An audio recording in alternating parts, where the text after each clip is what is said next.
Hello دوستو، welcome in Glow for info TV وی۔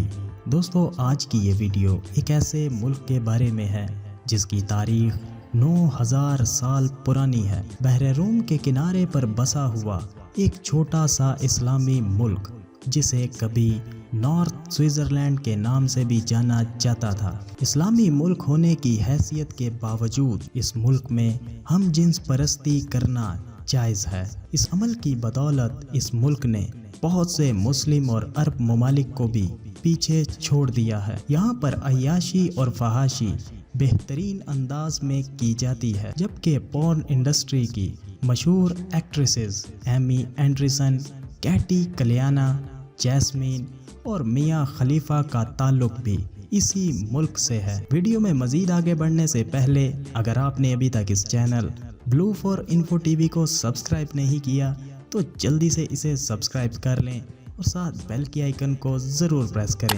تاکہ آنے والی ہر نئی ویڈیو سب سے پہلے آپ تک پہنچ سکے۔ ریپبلک آف لبنان، جس کا کل رقبہ 10,452 مربع کلومیٹر ہے، یہاں کی کل آبادی 65 لاکھ کے لگ بھگ ہے۔ لبنان کو 1943 میں فرانس سے آزادی حاصل ہوئی۔ اس ملک کا بارڈر شام اور اسرائیل کے ساتھ ملتا ہے۔ لبنان عرب ملک ہونے کے باوجود یہاں پر نہ تو کوئی اونٹ دیکھنے کو ملتا ہے اور نہ ہی ریگستان۔ یہ ملک ایشیا میں ہونے کے باوجود یہاں کے لوگوں کا رہن سہن یورپ سے ملتا ہے۔ یہاں کے لوگ ویسٹرن سوچ کے حامی ہیں اور یہاں کے لوگ کافی مالدار بھی ہیں کیونکہ یہ ملک سونے جیسی نعمت سے مالا مال ہے۔ لبنان میں بے شمار تاریخی جگہیں، خوبصورت پہاڑ اور بیچز موجود ہیں جو کہ ٹورسٹ کو اپنی طرف متوجہ کرنے کے لیے کافی ہیں، اور یہی وجہ ہے کہ سالانہ لاکھوں ٹورسٹ اس ملک میں گھومنے پھرنے آتے ہیں۔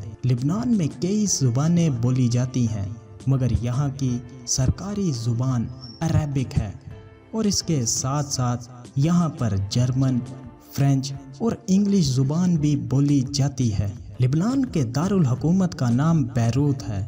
بیروت یہاں کا سب سے بڑا شہر بھی ہے، جس کے بارے میں کہا جاتا ہے کہ یہ شہر کبھی سوتا ہی نہیں ہے کیونکہ ساری رات یہاں پر پارٹیز اور کلبنگ چلتی ہے، اور یہاں کی نائٹ لائف بھی مدہوش کر دینے والی ہوتی ہے۔ یہاں کا اسکائی بار کلب دنیا کے بہترین کلبوں میں شامل ہے اور اسی کلب کو 3 بار بہترین کلب ہونے کا اعزاز بھی حاصل ہے۔ لبنان ایک قدیم ملک ہے اور چھوٹا ہونے کی وجہ سے چند گھنٹوں میں ہی آپ اس کے ایک کونے سے دوسرے کونے میں جا سکتے ہیں۔ لبنان ثقافت اور تہذیب سے بھرا ہوا ایک ملک ہے۔ کہا جاتا ہے کہ انسان نے پہلی بار لکھنے کا آغاز بھی اسی سرزمین سے کیا تھا، اور جہاز رانی کی ابتدا بھی اسی ملک سے ہوئی تھی، اور قدیم لبنانی لوگوں کو فنیکی کہا جاتا ہے،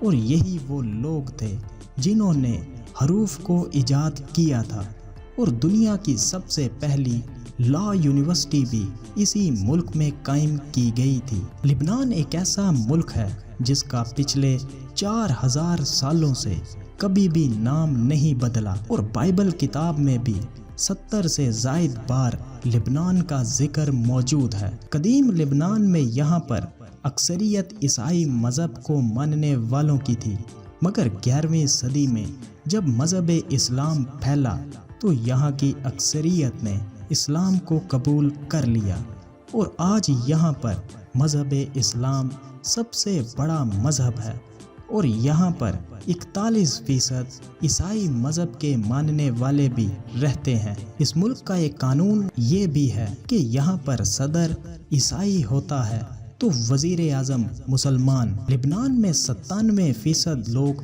پڑھے لکھے ہیں، اور یہاں پر مصری موسیقی کو بہت زیادہ پسند کیا جاتا ہے۔ لبنان کی سرزمین پہاڑی علاقوں پر ہونے کے باوجود یہ زراعت کے قابل بھی ہے، اور یہاں کے 12% لوگ زراعت کے پیشے سے منسلک ہیں۔ لبنان شروع سے ہی ناانصافی نظام کی بدولت چلتا آیا ہے۔ لبنان میں سن 1975 کو خانہ جنگی شروع ہوئی جو کہ 15 سال تک چلی، جس میں 2.5 لاکھ لوگ مارے گئے۔ اسرائیل اور لبنان کے تعلقات ہمیشہ سے ہی تناؤ کا شکار رہے ہیں، کیونکہ اسرائیل کی مذہبی کتابوں اور مستقبل کے منصوبوں میں لبنانی سرزمین کو یہودیوں کے لیے سب سے اہم حصہ سمجھا جاتا ہے، اور اسی لیے اسرائیل نے جنوبی لبنان پر 20 سال تک قبضہ کیے رکھا تھا۔ لبنان عرب کا وہ واحد ملک ہے